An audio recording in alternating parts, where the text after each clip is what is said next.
आपके ख्याल में बगैर दिमाग वाली मखलूक कौन है? मुस्लिम लीग नून का जो कारकुन है, मुस्लिम लीग नून का जो सपोर्टर है, मुस्लिम लीग नून का जो वोटर है। दूसरा सवाल, शरीफ खानदान का कौन सा मेंबर कुकड़ी के नाम से मशहूर है? हमजा। जवाब दुरुस्त हुआ। तीसरा सवाल, नवाज शरीफ नाम का क्या मतलब है? इसका मतलब ये है कि आप इतने बुज़दिल हैं, इतने डरपोक हैं। अरे ये जवाब भी बिल्कुल दुरुस्त हुआ, वेरी गुड।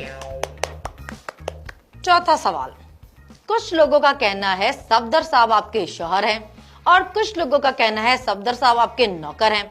अब आप बताएं, सफदर साहब आपके शौहर हैं या नौकर हैं? दोनों। दोनों। आपका तो ये जवाब भी दुरुस्त हुआ, तालियां। पांचवा सवाल, पाकिस्तान में टोटल कितने चोर पाए जाते हैं? बात यह है कि शरीफ फैमिली तो बहुत बड़ी है। आपका ये जवाब भी दुरुस्त मानते हैं। आप तो जीत गई हैं पाइनएप्पल, ये लीजिए।